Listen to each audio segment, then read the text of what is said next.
We've been living through what we could consider an ego era.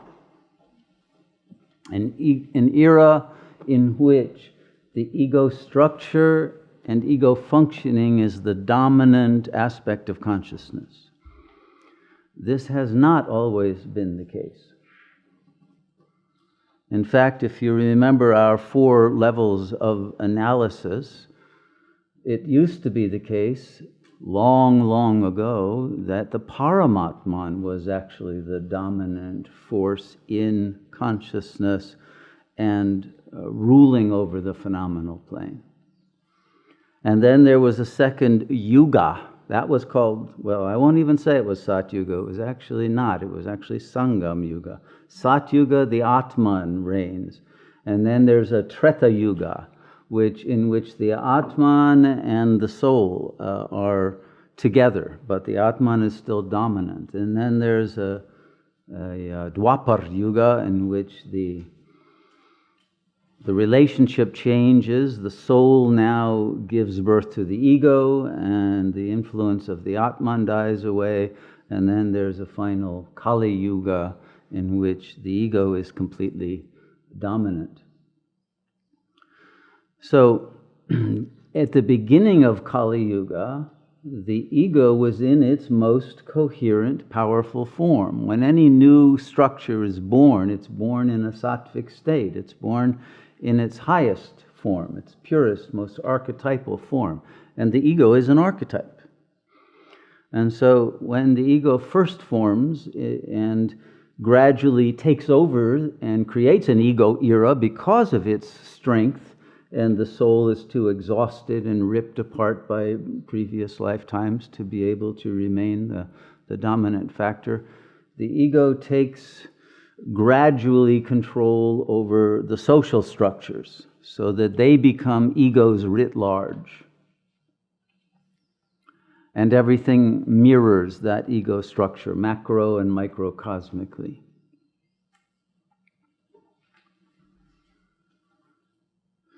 And the soul in that state is put on a reservation. And the reservation for the soul in our culture was the female. And so the female was to remain the oasis of soul consciousness while the male ego became dominant. Okay? And that was the whole idea of the patriarchy. And why women in nearly all cultures until this postmodern period remained covered and modest, so they did not provoke a sexual reflex in males, because they were not to be objects of sexual desire. They were to be the oasis of soul consciousness. They were to provide love and support to the man who goes out and kills the monsters and brings back the butter and the bread and all of that, right? So the whole idea of the hunter-gatherer kind of thing, and the male is the hunter and goes out and is the warrior and is the one who fights the battles out there while the women are raising the children. And that kind of a model gradually, of course, became corrupted and degraded, and women would no longer stay in that ghetto underneath the burqa, and they broke free, but in order to then fight as egos. And the last bastion of soul consciousness dissipated and dissolved. So now we're at the point where we're at the end of the ego era. And the world, the geopolitical forces that needed a dominant egos in order to create corporations and multinational organizations and central banks and all of that kind of apparatus, it needed strong egos. You can't create empires without massive egos. Well, the empires are collapsing. As you see today, the egos running the empires don't know what they're doing, and the collapse is going extraordinarily fast because there are idiots at the helm of all the ships or dodgem cars in this earth plane, and there are no adults left, as they say, no beings who can function outside of this very nasty egoic paradigm. And therefore, all structures of authority have lost their legitimacy, and they're coming apart because of power struggles and conflicts of every sort, because egos cannot remain in harmony and cooperating with others, and all of the things we've already discussed. I won't elaborate all of that again. But the point being, the geopolitical forces that run the world don't need or want egos anymore. They've replaced them with robots. Seriously, there are robots running the world today. And Skynet is in place, and the whole thing is computerized. And they are training men not even to want sex with a real woman, but with a sex bot, you know. There's a real political movement to destroy the last vestiges of the human dignity and the human sense of spirituality, and taking away all meaning from relationship. And they do that deliberately through pornography and through a general dumbing down of the human ego. And that's what the educational system is meant to do. It's meant to make you lose your curiosity to learn and to repress your creativity, and either to feel like you are a robot imprisoned in a system that doesn't want your creativity or your truth or your light or your love, just wants you to be a cog in a machine that doesn't function anyway. But the point is that you're not even trained to be aware of the fact that you're being dumbed down, okay? So you will accept it all as a zombie and run the cash register or whatever you're assigned to do by the system. But it no longer wants leaders, it no longer wants really clear thinkers, it no longer wants beings who can revolt against the system and overturn it to create something more beautiful and more meaningful. So the ego is on its way out. It's being destroyed by the system. We don't need to kill it, quite frankly. Let the system do that, okay? That's not really the problem.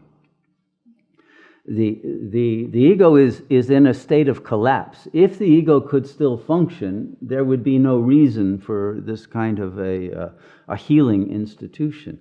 The ego cannot function. People cannot sustain their lives, not even their couple relationships. They can't raise children. They can't run electric grids or even, drive the bus without going off the road. I mean, they can't do anything. They literally are functioning less and less well every day. Ask any employer, and their only real problem is personnel. They cannot find people who are reliable, who will pay attention long enough to be able to do something without dropping the ball or, committing some, horrible mistake, and then quitting, and saying, I don't want to work here anyway, and none of them will be loyal to a corporate mission. And of course, the corporations long ago stopped being loyal to their employees. They used to hire people for life and give them pensions when they retired and all of that. It was a system in which there was still some mutual support. And that's all dead. It's now savage, cutthroat, and you're hired as a temp worker with no benefits and no future, et cetera, et cetera. So they're not interested in developing people and to higher levels of refinement and capacity like they used to be. And the corporations and the other social and religious institutions had that function. No longer, as obviously you know, because of all the scandals, that the corruption is actually causing the systems that are supposed to raise us to degrade us. Okay, I don't want to go too much into that, but that's the macrocosm. That's not the difficult point for us. We can accept all of that politically and understand where the whole thing is going. But are we going to go down with the ship? Or is it possible to get off this Titanic before it sinks? That's really the only question. It's already hit the iceberg. We all know that. But there are still people in the casino playing, as if there's plenty of time before we get into a lifeboat. Let me just, win one more hand of blackjack or whatever. Well, it's not going to work that way. But there are people who are deferring to the last minute, awakening from this dumbed-down zombie condition. So it would be useful to know why, I think, right? Is anybody interested to know why? Have you thought about this? This is a major problem. For me, it's a major technical problem because my job is to awaken you, and I'm failing miserably, so I need your help. So we're not in an ego era anymore, and this is why pretty much everybody I meet is in Egoholics Unanimous. It used to be just Alcoholics Anonymous. Now it's not anonymous because everybody meets everybody else there, There's nobody who's either not going or who will be going next week, So we're all egoholics, and we won't let go of the damn ego, even though it's the Titanic that's taken us down. So it would be useful to know what is causing us to hold on to this death drive, this self-sabotage. And it is an addiction to the ego. Okay, so why would we be addicted to our enemy? Right? We know that we are not really egos, and the ego is a structure of consciousness that one has chosen to identify with. It's a computer program. You get that? It's a program. It is a program that is obsolete. It does not work. It's one of those programs that some companies will release that has so many bells and whistles on it that it will crash the moment you try to do two things at once, and it cannot function. It looks really good on the outside, and you read all the things it's supposed to be able to do, but the ego actually can't do anything. And it will fall into a hole as soon as you ask it, to do one more thing than it's supposed to do. Work ends at 5. I will not stay till 5:01. I'm sorry, And if you make somebody do that, then they're going to have a meltdown or a temper tantrum or whatever. So they can't creatively go beyond whatever box that they've been put in, and they can't even function within that box anymore. So what is going on? What is the fear that would keep one using a program that does not get you the results that you want? Right? Most people will delete it and get a new program. They'll upgrade the system. The ego cannot be upgraded. It's being downgraded, you see. The only way to deal with the situation is to get out of the ego entirely. And then realize you do not need that kind of a program, and you want to create a customized program at the very least, because the ego that you are saddled with has algorithms in it that you did not put in there. It's like when you go on to websites now and they put a cookie into your program or something like that. I need to figure out how to get them out, but my computer's probably got 100 cookies.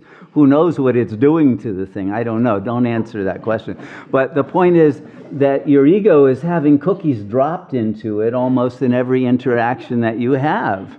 And you're being controlled and moved around and manipulated by all of these cookies that you think you want to eat too, and therefore you're not going to let go of them, right? They're called that for a reason. They're bait, clickbait, but once you get the bait, you can't get it out so very easily, can you? So the ego is full of all of these foreign objects that actually make up most of the things that you think about that have nothing to do with you, but they're put in there by other people, or commercials, right? Or internet messages and subliminal ones at that, and all kinds of other external influences that are not necessarily benevolent. So the ego is a program that is dysfunctional and obsolete. But what happens if you delete the program? You see, the problem is the program is who you thought you were. And the moment you delete it, you will realize you don't know who you are. And that you don't know how to function. Because the ego functions by knowing how other people see you. Or at least believing you do. It projects a world in which it then knows how to react to. It's really only reacting to its own projection, but it can usually drop enough cookies in other people that they'll act in a way that it projects that they're supposed to act, right? So the ego is very good at that, and it'll arrange things to make it believe that it lives in a consistent world. And it wants to live in that consistent world. And that's why when there's any change, if somebody dies or leaves, your world is no longer consistent and you start to get destabilized. This is the mourning phenomenon. But it actually is not just limited to that. It's limited to any change or loss that takes place either on the external or on the internal psychological plane. And this is the key, because the ego doesn't want to lose its own internalized superego figures, its internalized fantasy figures, its internalized others that make it feel like it's not alone. Okay. So,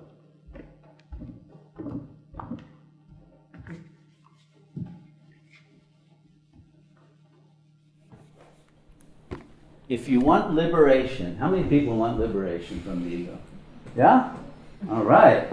You're crazy. If you do, this will enable you to get it today.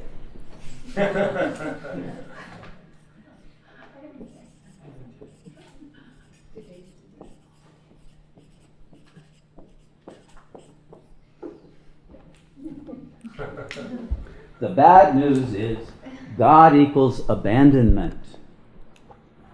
And the ego operates for one purpose only, which is to avoid abandonment.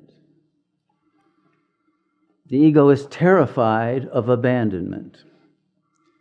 And to reach God means you have abandoned the ego. The ego has been abandoned. You have deleted it. You've done the worst possible thing you can do to yourself. And so the moment you begin to go out of the ego's terror of abandonment and its fury that you would dare consider leaving it for God, will cause it to have such a meltdown that you will not get 2 inches away from it before you're pulled back.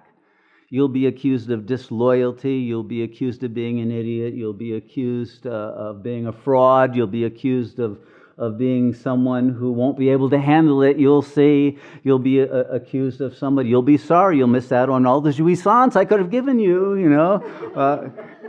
It will cause you to doubt this idea of going to God. And there is no God. You'll see. Atheism is true. Don't you dare go. I won't let you back if you go. I'll get somebody else. I'll get a spirit to come in and replace you. You'll see. I don't need you. It'll use any trick in the book.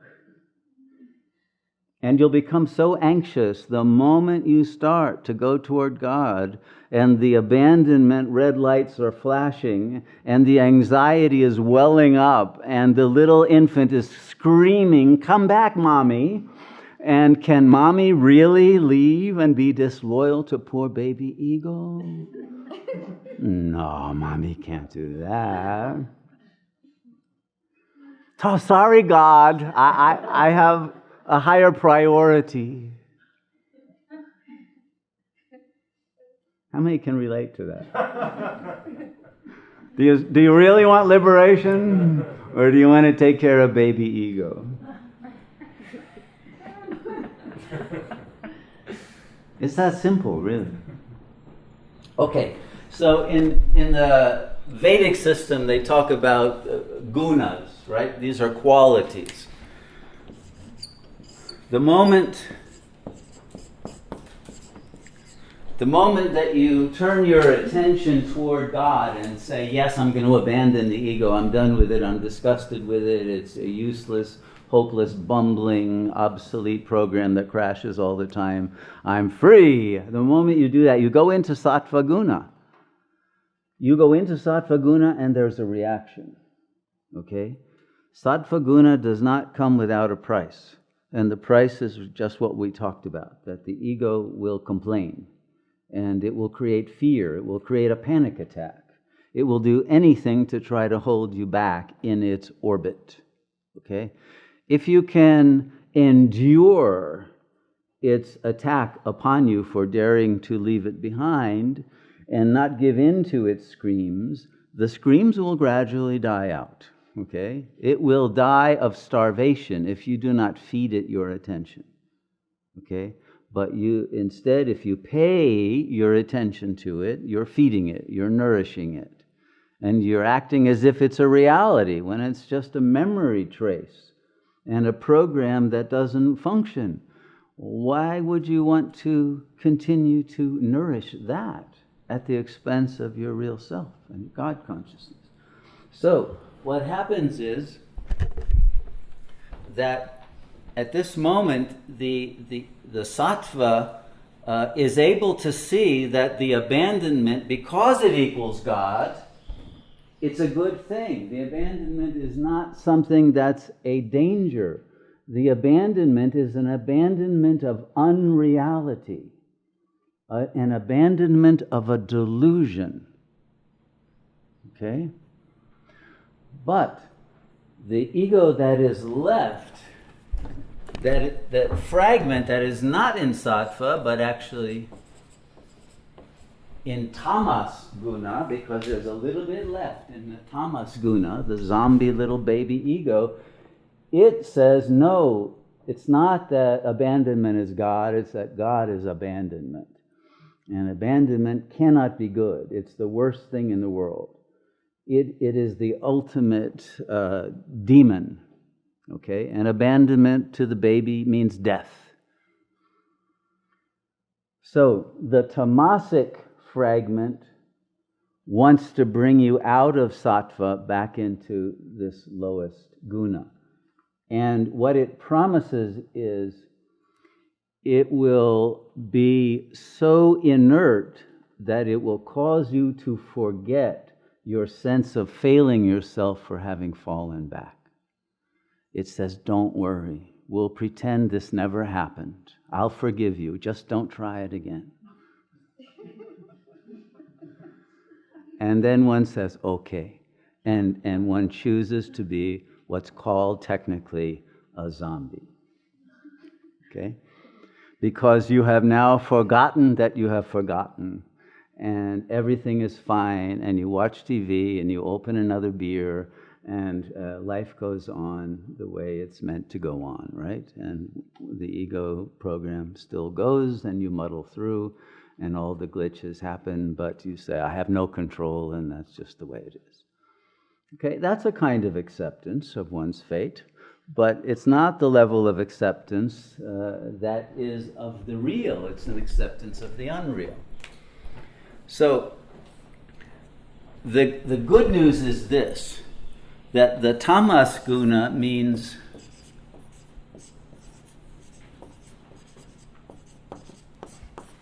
enslavement. Now, the second worst fear that the ego has after abandonment is enslavement. Now, usually, it does not configure enslavement as being in the tamasic guna, however. What it usually does is it projects enslavement out onto another. And it acts out its relationship of not wanting to be abandoned and not wanting to be enslaved in a dyadic couple collusion. Okay?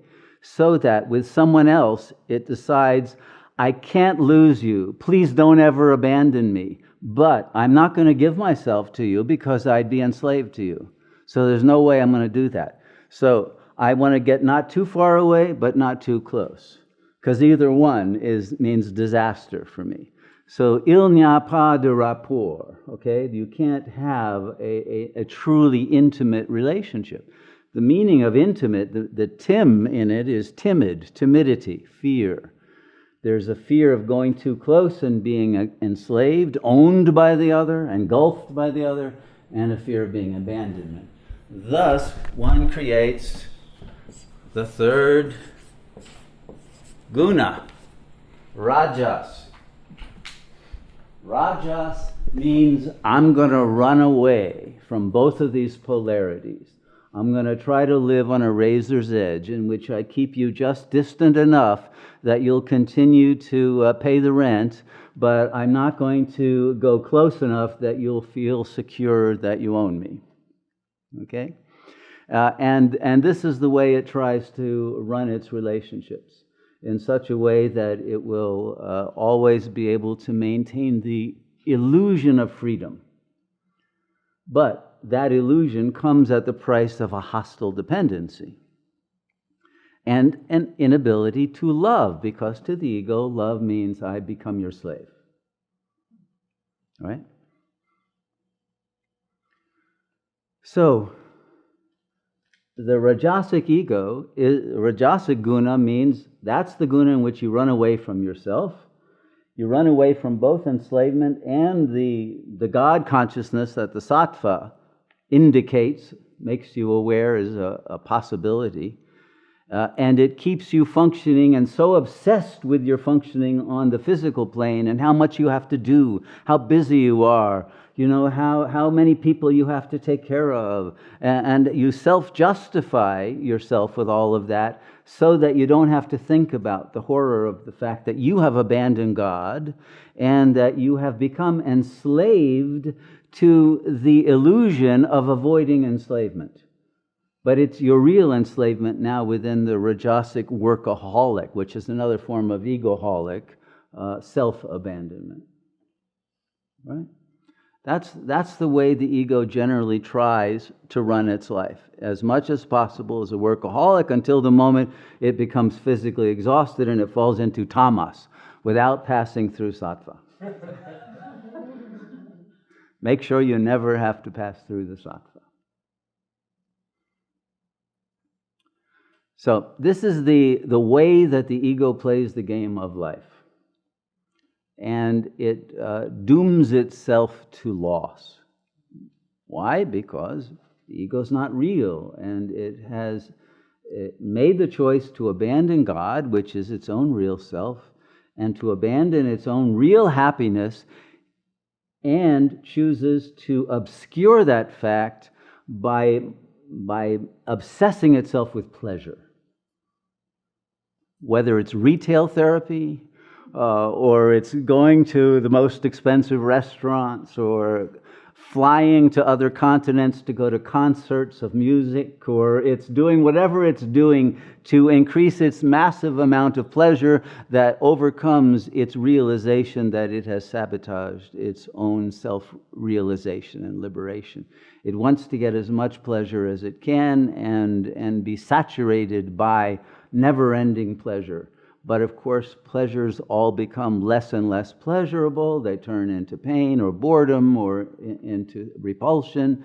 And then the anxiety comes back, and one must again run away even from that into more work. I've got to give up gratification in order to get to accomplish more, produce, become somebody. But it's all just a running away from the fact that pleasure itself no longer functions in its intended sense of being an object that can make you forget the loss of the bliss of God consciousness. And it falls into a hell realm in which gradually none of the props work any longer. The pleasures are realized to be dead ends, mirages. They lead to the horror of an actual abandonment by another, or a dumping of that other, and then feeling the abandonment anyway, but feeling it as a horizontal abandonment of just another person. Well, a person's replaceable. That's easy. I can, go online and at some dating thing and get another one, a day later. So there's no shortage of replacement parts, for this element of the program. But, of course, the next one's not going to work any better than the last one, and probably the next one will want to enslave you even more than the last one did, and it will become another battle. And life becomes, again, a Rajasic hell realm of running away from what you just worked so hard to get. So, some people relate to this, actually. And it's insane, right? Is this a sane way to live? Well, this is the only way the ego can live any longer, because it is terrified of the abandonment that is God. So if you want to be liberated, we have to get past this obstacle. And the only way to get past this obstacle is to kill the ego and its sense of fear of abandonment. You see, what people don't realize is if you actually go through ego death, there won't be any baby crying anymore and bringing you back down and telling you to be afraid and telling you to find some, new sugar daddy or some new virgin whore or some whatever new object that you hold on to give you a sense of solidity and existence and a sense of being loved and not abandoned, right? All of that charade that the ego is forced to play in order to maintain its stability, because otherwise it decompensates very rapidly and it can't maintain itself in solitude on its own. And it cannot accept God as its beloved, because God's not concrete enough. Where? I can't see it with my five senses, right? It doesn't exist. To the ego, if you can't hug it, it's not real.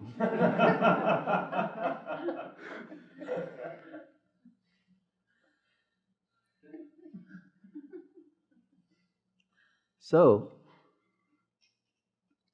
the very idea of realizing you can't hug it because you're not a body, and that you have never been hugged either, frankly, because it's only your body that got hugged and it didn't really do much for you. Is it possible to let go of that desire that's part of a lethal fantasy and enter into that infinite presence that doesn't need to be hugged, doesn't want to be hugged, can't be hugged, but is filled with the luminous presence of that fullness that consummates the whole journey of life and gives you absolute peace and bliss that you're trying to get through the hug and through the sex and through the drugs, and you can't get it, or you get it for moments and it turns into its opposite. So if you want it in a real way that lasts, the price is going through the illusion of abandonment and finding the real self that will never abandon you and that is you. And that unborn presence that doesn't need to hold on to anything is the freedom you've been looking for. And it's been you all along, if you were only willing to go through that plane of pain to get to the bliss that lies beyond it. And it's not beyond it in space. It's beyond it in vibrational frequency, but it's internal. It's the very core of your being, your heart, not physical heart, but the heart center, the center of your being, your feeling. And once you reach it, then there's love. Love without an object and love without a subject. Just love in its pure form. That's infinite. Why not be in a state of infinite love that never ends, that isn't focused on, I love this one person, and that one person is gone, or I must dedicate my life to that one person, that one child. I can only love that one being. I can't love anyone else, or my mother, or this family system, or this object of some kind. But what about love in itself? That isn't simply a covert desire not to be abandoned by the other, but is actually love in its true meaning. That's what we're talking about. That's what God is. It's that love that only arises and expresses itself as solitude, as the one self that is all, and it's the allness of it and the nothingness of it, the 0 point that is the infinity of love, and the infinity of beauty that is the cosmos, and the infinity of intelligence and creativity and joy that never ends. But the ego must die for that to be realized. That's the sacrifice. Until that sacrifice is made, the symptoms will continue to arise, physical and emotional symptoms, because symptoms are meant to cover the insight that you have failed to kill the illusory ego, which is the only thing that you must do. It's the only duty. It is the Dharma. You want to know the essence of Dharma, it is to kill this child, because this child prevents you from living a life that is joyous, functional, beautiful, noble, and durable, and without fear, and without inaccurate relationships. In other words, if you want to be able to live in community and sustain community, the ego death, that sacrifice must happen first. In the ancient schools of yoga, you had to already take the yamas and niyamas, the vows, at the threshold of the yoga school. You weren't admitted unless you formally accepted those vows at the beginning. Not that you would have to be convinced over a period of years within the school to do that. No, that was the entrance requirement, the prerequisite to getting into the school. And then the real development of the siddhis and the advanced levels of consciousness could be taught, not until then. So, yoga began not as a teaching of non-duality, but as a teaching of duality. Okay, the first philosophy of yoga that developed and was taught in the ancient Vedic schools was called Sankhya philosophy. In case people haven't come across the term.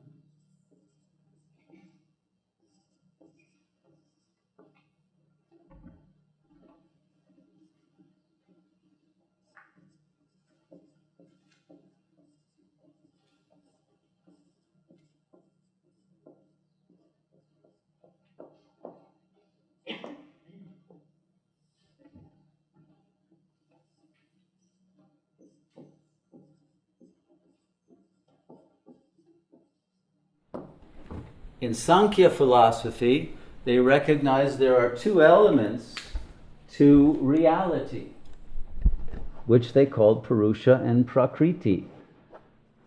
Prakriti means the five elements, nature, the world, the res extensa, to use the term of Descartes. It is the world of appearances, phenomena. And Purusha is the consciousness. And the problem is the consciousness in its ego state is entangled with matter. So consciousness has falsely identified with the body. Okay? And because consciousness is identified with the body, it creates a knot, a granta. And this knot is the ego. And the ego keeps you functioning as a body in the world. That's its intention. That's its whole modus operandi. The function of yoga is to cut the knot so that you can separate Purusha from Prakriti.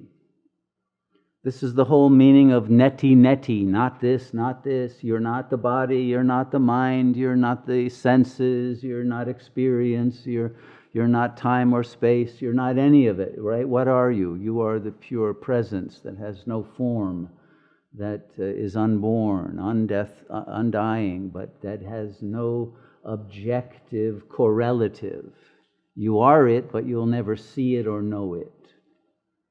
So the state in which Purusha has successfully disidentified from Prakriti and can now be in solitude, this is Kaivalya. Kaivalya is the goal of the Sankhya yogi, to abide as that pure awareness no longer enmeshed in a material world. But the Advaita tradition in yoga that came later made a tiny correction of this intention. And by the way, I've said this in other retreats, but I'll repeat it. The K became a C, the V and the L became reversed, and the V became a B, and the word became in English celibacy. Kaivalya is the equivalent of celibacy. The celibate is one who lives in solitude. And it's the fact of non-sexual activity is secondary to the fact of one's living in a solitude of consciousness that is identified only as bodiless infinite presence. The actions of the body afterward are simply derivative functions of that logic. But it's not about renouncing sexual activity. It's about renouncing the false enmeshment in body consciousness. And then that effortlessly results in a different way of living that is more noble and doesn't want to end up in a mirage. Okay, now the Advaitins said that yes, it's true that Purusha must separate from Prakriti, but not because Prakriti is an other that you shouldn't associate with. No, it's not that. It is that you have made an error in thinking there is two, in thinking there is actually a Prakriti. You see, the ego lives in non-duality, but it's a non-duality of materialism. It doesn't realize that it's consciousness. It's so identified with matter. And it has to cut that cord to realize, oh no, actually I'm not matter, I'm consciousness. But then the next phase is to realize, well, what I took for being a material world is actually only a dream. It's really part of my consciousness. Because what is a dream? Does a dream exist separate from the mind that is dreaming it? No, it is that mind in action, giving information to itself. That's all. So actually there is no Prakriti to separate from. That's the real separation from Prakriti. That's the non-dual way of understanding yoga. It isn't a union of two or a disunion of two. Here we have yoga as actually a viyoga, a separation. But then what is the relationship of these two? Neither one of them actually exists. There is no Purusha and there is no Prakriti. Because this is a reification of two principles, neither one of which has any objective reality. Both of them are dreams. And so to get beyond the idea that I am Purusha, you have to cut the I thought. And when there is no I, that I is nothing. It's not Purusha, it's not Prakriti, it's not anything at all. And that is the liberation. So one has to go beyond all conceptual schemas and all sense that there was anything to be liberated from in order for the liberation to be complete. And then one can live at peace in the dream, in the Prakriti, knowing that the Prakriti is really Purusha, and the Purusha is really Shiva, and Shiva is just the 0 point that we're all, making up as being a someone or a something. None of it is anything but the one mind that is playing its own potentialities out for itself. But there is no other. And there is no self-observing this movie. You are the movie, and you're the director and the cinematographer and the script writer, and you're the actor in it, and you're the audience of it, but you're also none of those. So that's liberation, because there is no role to play, and therefore you're free to play any role that comes up. Why resist? None of it has anything to do with you or reflects upon you, because there is no you to be reflected upon. And since there's no me, I'm not going to keep talking. Namaste.